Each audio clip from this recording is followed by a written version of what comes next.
Hello students, अभिज्ञान गुरुकुल लेकर आया है जीओसी के प्रीवियस ईयर एडवांस क्वेश्चन की सीरीज का सेकंड लेक्चर।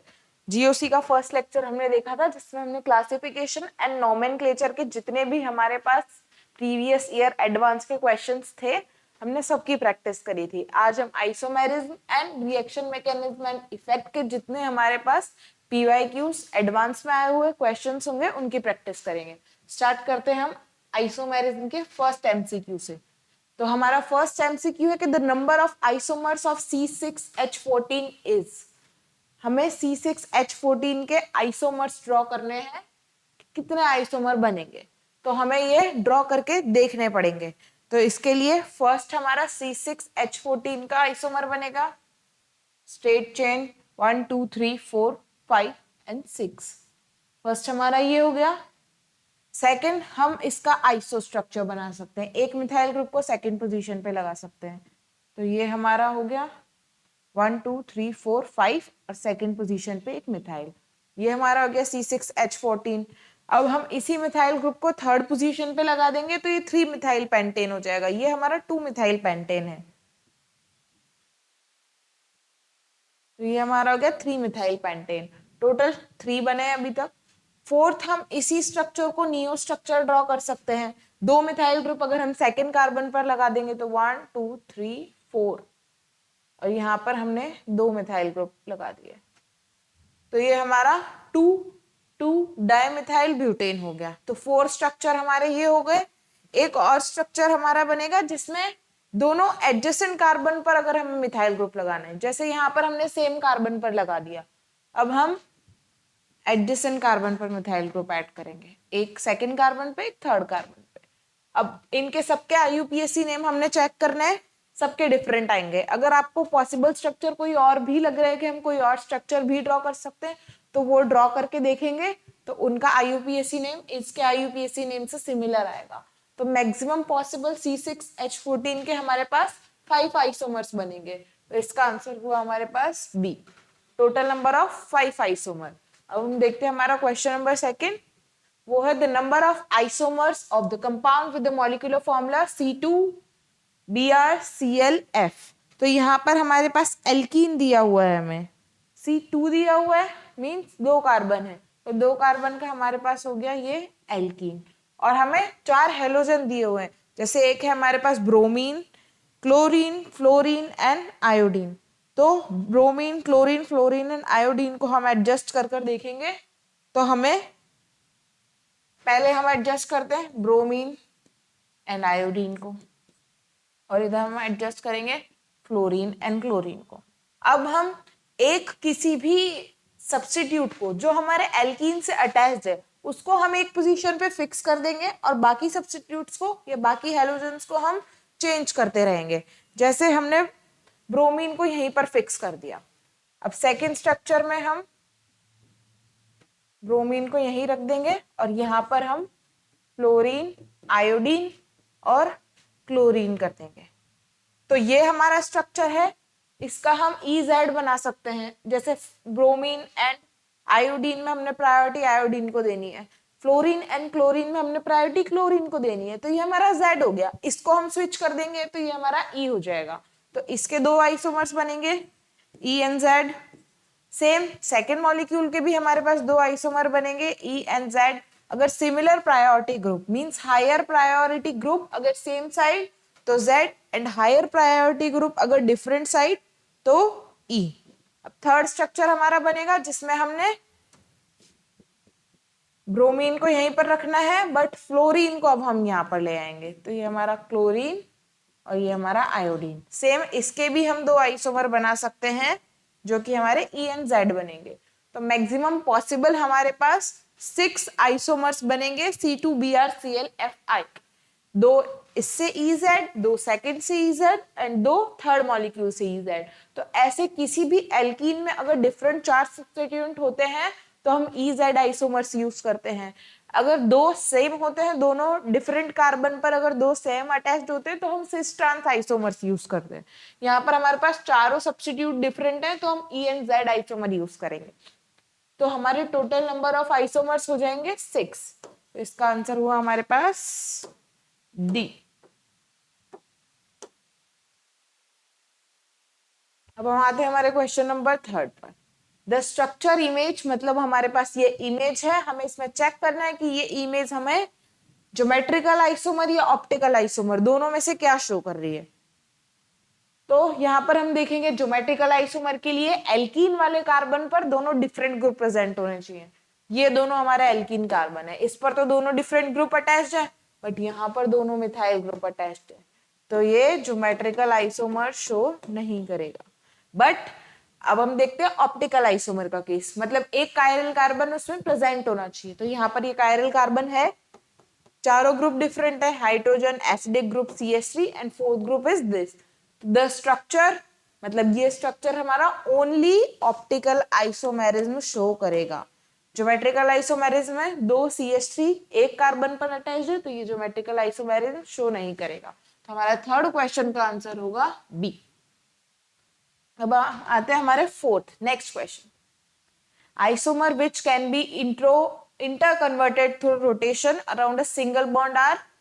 सिंगल बॉन्ड का रोटेशन किस में होता है हमारे पास, कन्फर्मर्स में। कन्फर्मर्स मींस ये हमारा, हम इसमें सिंगल बॉन्ड का रोटेशन करवाते हैं 60 डिग्री 60 डिग्री। तो ये डिफरेंट स्ट्रक्चर्स जो हमें मिलते हैं, तो सिंगल बॉन्ड का रोटेशन हमारे कन्फर्मर्स में होता है।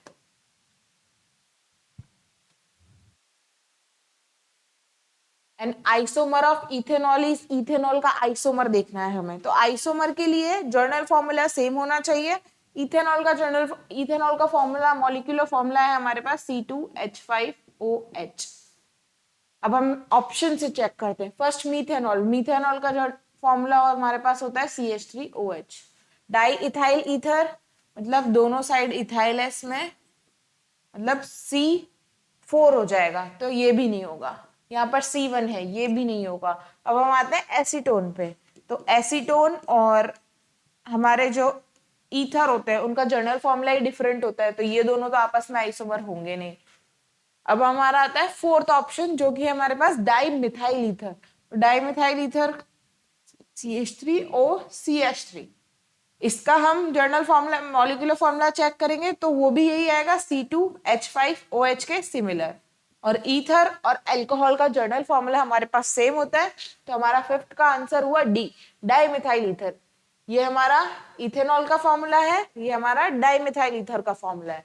तो हमें चेक करना है स्ट्रक्चर फॉर्मूला से, दोनों के अगर स्ट्रक्चर फॉर्मूला सेम आएंगे और दोनों का जर्नल फॉर्मूला सेम होगा तो वो दोनों आपस में आइसोमर होंगे, जैसे कि हमारा इथेनॉल और डाइमिथाइल ईथर है।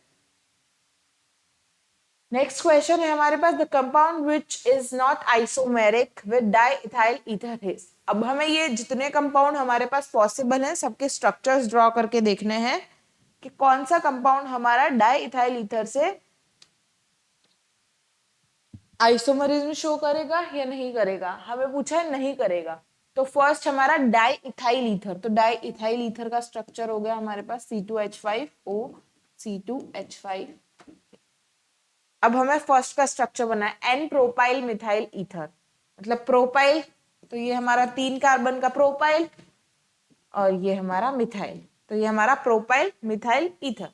सेकंड हमारा आता है ब्यूटेन ऑल, मतलब 4 कार्बन एंड OH।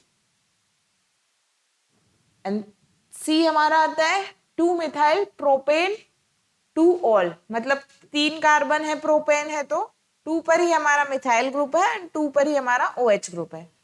अब फोर्थ हमारा आता है, ये हमारा फर्स्ट का स्ट्रक्चर, ये हमारा सेकंड का, ये हमारा थर्ड स्ट्रक्चर, एंड फोर्थ हमारे पास आता है ब्यूटेन नोट। तो ब्यूटेन ऑन के लिए ब्यूटेन ऑन, अब ऑन मतलब किसी भी सेकंड या थर्ड कार्बन पे हमें डबल बॉन्ड लगाना पड़ेगा, क्योंकि ऑन हमारा कीटोन का होता है। यहाँ पर ऑप्शन में अगर हमें ब्यूटेन ऑन दिया है तो 4 कार्बन का कीटोन, 4 कार्बन का कीटोन या तो ये बनेगा या तो हम इधर लगाएंगे, ये हमारा ब्यूटेनॉन हो गया। अब देखेंगे हम हमारा A, B एंड C, एक ईथर का है, B एंड C हमारे पास अल्कोहल है। तो ईथर और अल्कोहल का जर्नल फॉर्मूला तो हमारे पास सेम होता है CnH2n+2O। ये हमारा ईथर का एंड अल्कोहल का जर्नल फॉर्मूला है, बट कीटोन का जर्नल फॉर्मूला डिफरेंट होता है। तो कीटोन हमारा ईथर का आइसोमर नहीं होगा, तो इसका आंसर हमारे पास हुआ डी। तो हमें जर्नल फॉर्मूला के बेसिस पर चेक करना है। कीटोन का जर्नल फॉर्मूला हमारा एल्डिहाइड से सिमिलर होता है, जो कि हमारे पास होता है CnH2nO। तो यहाँ पर हमें पूछा है अल्कोहल एंड ईथर का, तो अल्कोहल एंड ईथर का जर्नल फॉर्मूला हमारे पास होगा CnH2n+2O। एंड डी ऑप्शन जो हमारा है वो हमारा कीटोन है, तो इसलिए हमारा आंसर हुआ डी। अब हम आते हैं हमारे नेक्स्ट क्वेश्चन पे। यहां से क्वेश्चन नंबर 7 से क्वेश्चन नंबर 10 तक हमारे सारे MSQs हैं, मतलब मल्टीपल चॉइस करेक्ट आंसर्स। इसमें एक से ज्यादा ऑप्शन करेक्ट होंगे। तो हमें दिया among the given option the compound which all the atoms are in one plane in all the possible conformations. हमें चेक करना है इसमें से कौन से कंपाउंड्स हैं जो सभी एक ही प्लेन में है। तो हम हाइब्रिडाइजेशन चेक करते हैं। एक ही प्लेन में होने के लिए सारे हमारे sp2 हाइब्रिडाइज्ड या sp हाइब्रिडाइज्ड होने चाहिए, मतलब सारे कंपाउंड का सिमिलर हाइब्रिडाइजेशन होना चाहिए।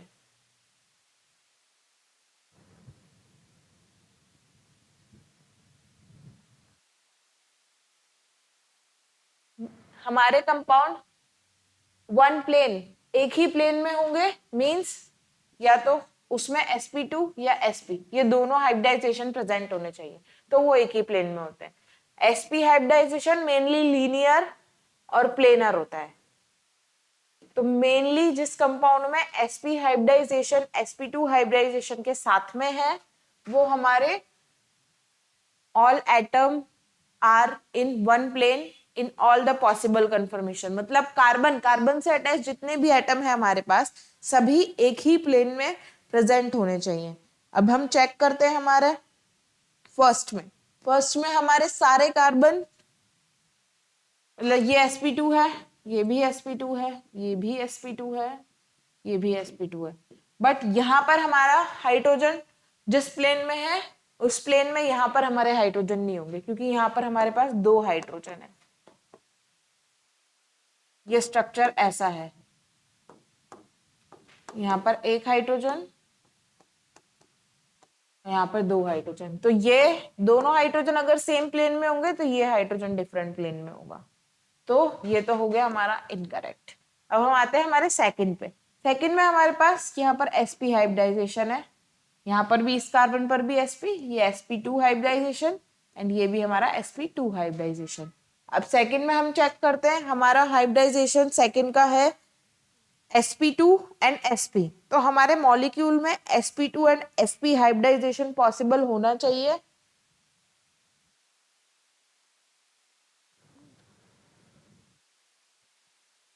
प्लेनर स्ट्रक्चर के लिए वन प्लेन में होने चाहिए मॉलिक्यूल, तो एक ही प्लेन में मॉलिक्यूल होने के लिए क्राइटेरिया है कि हमारे ऑप्शन में sp and sp2 hybridisation possible होना चाहिए। फर्स्ट में हमारे पास sp2 ही है, कोई sp हाइब्रिडाइजेशन नहीं है। सेकंड में हमारे पास sp एंड sp2 है, तो सेकंड हमारा आंसर हुआ। अब हम आते हैं हमारे थर्ड पे। थर्ड में एक कार्बन पे ये हमारा sp2 है, दूसरे पे sp है, तो सेकंड भी हमारा आंसर हुआ। थर्ड हम देखते हैं sp और sp2 दोनों हैं, तो उसके अकॉर्डिंग तो ये हमारा एक ही प्लेन में होंगे सब कुछ, बट हमें चेक करना है मॉलिक्यूल क्या है। ये मॉलिक्यूल हमारा एलीन है, तो एलीन में जो 2 हाइड्रोजन अटैच होते हैं दोनों डिफरेंट प्लेन में होते हैं, तो दोनों डिफरेंट प्लेन में होंगे। एलीन का स्ट्रक्चर हमारा होता है, अगर ये हमारे पास कार्बन है तो एक हाइड्रोजन अगर ऐसे और ऐसे होगा तो दूसरा हाइड्रोजन बाहर की साइड और अंदर की साइड आता हुआ, ये हमारा एलीन का स्ट्रक्चर होता है। तो एलीन का स्ट्रक्चर में सारे हाइड्रोजन एक ही प्लेन में नहीं होंगे, तो ये हमारा हो गया इनकरेक्ट। तो हमारे क्वेश्चन नंबर 7 का आंसर हुआ बी एंड सी, जो कि है sp and sp2 hybridisation. sp2 में CH2 यहाँ पर है, तो यहाँ के हाइड्रोजन डिफरेंट प्लेन में चले जाएंगे as compare to this hydrogens, but यहाँ पर जो है हमारा sp और sp2 हाइब्रिडाइजेशन है, तो ये और ये हाइड्रोजन सेम प्लेन में होंगे। तो sp2 हाइब्रिडाइज्ड कार्बन और sp हाइब्रिडाइज्ड कार्बन के हाइड्रोजन एटम सेम एटम में प्रेजेंट होंगे, जो कि हमारा क्वेश्चन नंबर 7 था।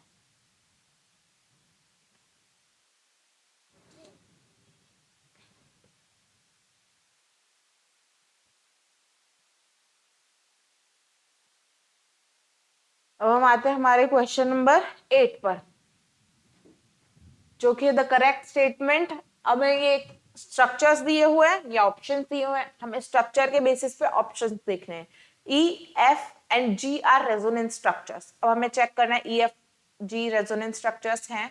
यहाँ पर हमारे पास लोन पेयर है 2, ठीक है, बट ऑक्सीजन की इलेक्ट्रॉन नेगेटिविटी ज्यादा होगी, तो अगर ये यहाँ पर करेगा रेजोनेंस, तो ई, एफ, जी आपस में रेजोनेंस स्ट्रक्चर है, हमें इनके रेजोनेटिंग स्ट्रक्चर्स ड्रॉ करके चेक करना पड़ेगा वो। तो ये तो इलेक्ट्रॉन लेगा अगर इलेक्ट्रॉन नेगेटिव एटम है तो, बट यहाँ पर डबल बॉन्ड है, तो double bond single bond, but यहाँ पर कुछ नहीं है, तो रेजोनेंस की कंडीशन नहीं है, तो ये कोई रेजोनेटिंग स्ट्रक्चर नहीं है। यहाँ पर हम देखेंगे lone pair, single bond, double bond, तो ये यहाँ पर रेजोनेंस हो सकता है, बट इतना ही रेजोनेंस होगा यहाँ पर, ये पूरा रेजोनेटिंग स्ट्रक्चर नहीं है। सेम हमारा जी, तो ये तो हमारा इनकरेक्ट हो गया। अब हम देखते हैं E, F and E, G are tautomers. तो ई, एफ टॉटोमर्स हो गए, क्योंकि यहाँ पर हम अगर डबल बॉन्ड लगाएंगे तो ये हाइड्रोजन हमारा निकल कर यहाँ पर चला जाएगा, डबल बॉन्ड इधर शिफ्ट हो जाएगा, तो हमारा स्ट्रक्चर एफ बन जाएगा।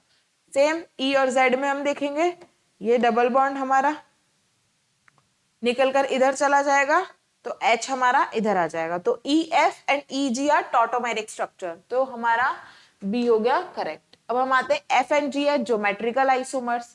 F and G are geometrical isomers, yes, ये सिस है, ये ट्रांस है, तो ये होगा ज्योमेट्रिकल आइसोमर, तो option number C is correct. Geometrical isomer check करने के लिए एल्कीन वाले कार्बन पर, मतलब जिस कार्बन पर हमारे पास डबल बॉन्ड है वो कार्बन पे हमारे 2 डिफरेंट ग्रुप अटैच होने चाहिए, तो सेम यहाँ पर हमारे 2 डिफरेंट ग्रुप्स अटैच्ड है, तो सी हमारा हो गया करेक्ट। अब हम देखते हैं एफ एंड जी आर डाइस्टीरियोमर्स, तो एफ और जी हमारे हो गए डाइस्टीरियोमर्स, क्योंकि यहाँ पर OH की पोजीशन चेंज हो गई है, तो ये इसमें OH की पोजीशन चेंज हो गई, और हमारा non superimposable mirror images भी नहीं है ये। अगर non superimposable mirror images होता तो एनेंटियोमर होता, बट OH की पोजीशन चेंज करने से ये हमारे डाइस्टीरियोमर्स हो गए, तो F and G are also correct. तो 8 का आंसर हुआ हमारा बी, सी एंड डी, ये हमारे MSQ का आंसर। अब हम आते हैं क्वेश्चन नंबर 9, जो कि है the tautomerism is exhibited by, मतलब हमारे पास ये स्ट्रक्चर्स दिए हुए हैं, इन स्ट्रक्चर्स में टॉटोमेरिज्म कहां पर होगा, तो टॉटोमेरिज्म की कंडीशन चेक करने के लिए हमें पहले चेक करना आना चाहिए कि हमारा अल्फा हाइड्रोजन किस में प्रेजेंट है, तो ये खुद हमारा एक इनॉल स्ट्रक्चर है, इसका हमें कीटो स्ट्रक्चर ड्रॉ करना होगा,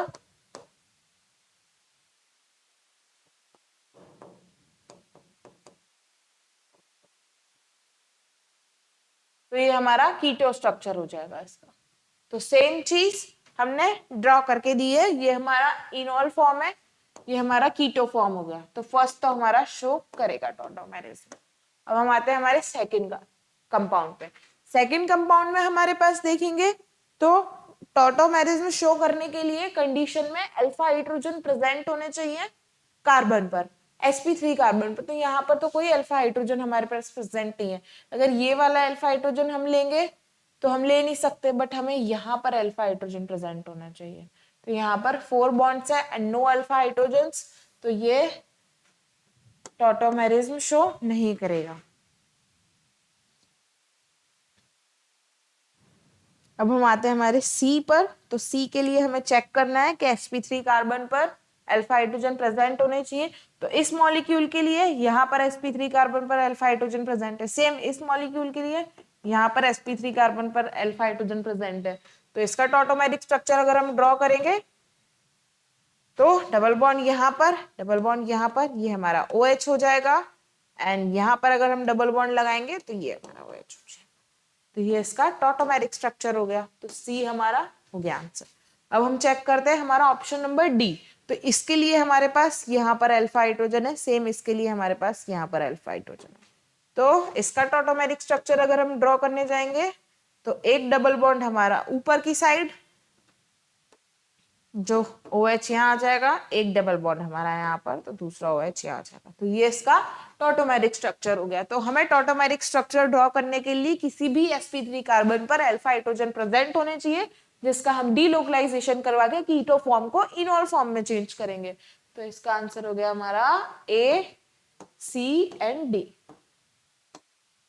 तो क्वेश्चन नंबर 9 का answer A, C and D। अब हम आते हैं क्वेश्चन नंबर 10। 10 है only 2 isomeric monochloro derivative are possible for only 2। हमें चेक करना है किसमें ओनली 2 मोनोक्लोरो डेरिवेटिव बनेंगे, मतलब किसमें हम ओनली 2 जगह पर ही क्लोरीन एटम सब्स्टिट्यूट करवाकर रिएक्शन करवा सकते हैं। तो हम स्ट्रक्चर ड्रॉ करते हैं एन ब्यूटेन। ये हमारा हो गया एन ब्यूटेन का स्ट्रक्चर, ये हमारा ए का स्ट्रक्चर। सेकेंड हमारे पास 2,4 डाइमिथाइल पेंटेन, तो ये हमारा पेंटेन हो गया 1 2 3 4 5, एक मिथाइल 2 पर, एक 4 पर, 2,4 डाइमिथाइल पेंटेन। सी हमारा हो गया बेंजीन एंड डी हमारे पास हो गया 2 मिथाइल प्रोपेन। तो propane means 3 carbon, 3 carbon and second पर मिथाइल ग्रुप। अब हम चेक करते हैं किसमें हम ओनली 2 जगह पर क्लोरीन अटैच कर सकते हैं। तो फर्स्ट में हम अगर यहाँ पर क्लोरीन अटैच करेंगे तो एक कंडीशन यहाँ हो जाएगी, सेकेंड हम यहाँ पर क्लोरीन अटैच करेंगे तो दूसरी कंडीशन यहाँ हो जाएगी, तीसरी अगर हम यही करेंगे तो यही स्ट्रक्चर दोबारा बन जाएगा। तो 2 पॉसिबल है ए में, तो फर्स्ट ए तो हमारा आंसर हो गया। हमें 2 आइसोमेरिक मोनोक्लोरो डेरिवेटिव पूछा है, तो इसमें पॉसिबल है ये 2। अब यहाँ पर हम चेक करेंगे तो एक यहाँ पर अटैच हो सकता है, एक यहाँ पर अटैच हो सकता है, एक यहाँ पर अटैच हो सकता है। तो हमारे पास इसमें 3 पॉसिबिलिटी है क्लोरीन अटैच करने की। तो ये हमारा इसका आंसर हुआ 3, तो बी इज इनकरेक्ट। अब हम आते हैं हमारे सी पे, जो कि हमारा बेंजीन है। तो बेंजीन में क्लोरो तो हम सिर्फ एक ही जगह पर अटैच कर सकते हैं। अगर यहाँ पर कोई और ग्रुप होता तो फिर हम ऑर्थो, मेटा और पैरा पर जाते, बट यहाँ पर सिर्फ बेंजीन है, तो बेंजीन पर एक ही जगह पर क्लोरीन अटैच हो सकता है, जो कि है यहाँ पर। हमें 2 आइसोमेरिक मॉलिक्यूल पूछा, मतलब 2 जगह पर हम कहाँ पर अटैच कर सकते हैं। अब हम आते हैं हमारे फोर्थ पे, जो कि 2 मिथाइल प्रोपेन। तो ये हमारे सारे 1 डिग्री 1 डिग्री 1 डिग्री कार्बन, ये हमारा 3 डिग्री कार्बन। तो किसी भी 1 डिग्री पर अटैच करेंगे तो सेम बात होगी, और 3 डिग्री पर अटैच करेंगे तो सेकेंड स्ट्रक्चर। तो हमारा 10th क्वेश्चन का आंसर हो गया ए एंड डी। इसमें हमारे पास 2 आइसोमेरिक मोनोक्लोरो डेरिवेटिव बनाने की पॉसिबिलिटीज है, यहाँ पर एक 1 डिग्री कार्बन और 3 डिग्री कार्बन पर, और इधर एक 1 डिग्री पर है 2 डिग्री पर। अगर हम इधर से दोनों पर अटैच कर देंगे तो सेम ही स्ट्रक्चर बन जाएंगे। तो इसलिए हमारा 10th का आंसर हुआ ए एंड डी। अब हमारे एमएसक्यूज खत्म होते हैं, अब हम आते हैं हमारे सब्जेक्टिव क्वेश्चन पे। अब हमें OH का टोटोमेरिक फॉर्म ड्रॉ करना है।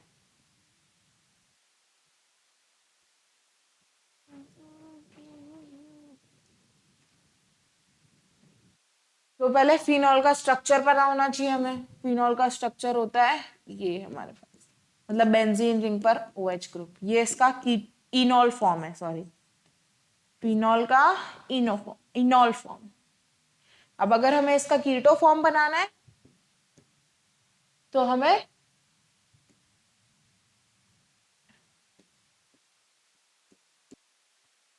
यहाँ पे ये हमारी कीटो फॉर्म में चेंज हो गए, तो ये हमारा फिनॉल का टोटोमेरिक स्ट्रक्चर्स हो गए। यह हम आज खत्म करते हैं। सेकंड टॉपिक जो है आइसोमेरिज और ऑर्गेनिक कंपाउंड, ये आज हमारा खत्म होता है। थर्ड टॉपिक जो हमारा रिएक्शन मैकेनिज्म एंड इफेक्ट होगा, वो हम नेक्स्ट लेक्चर में देखते हैं। हमारे जीओसी के पार्ट थर्ड में जीओसी के हमारे पीवाईक्यूज के एडवांस के टोटल 3 पार्ट आएंगे। एक हमारा हो चुका है, सेकंड हमारा आज कंप्लीट हो गया, और थर्ड पार्ट हम नेक्स्ट पार्ट में आते हैं रिएक्शन मैकेनिज्म एंड इफेक्ट लेकर।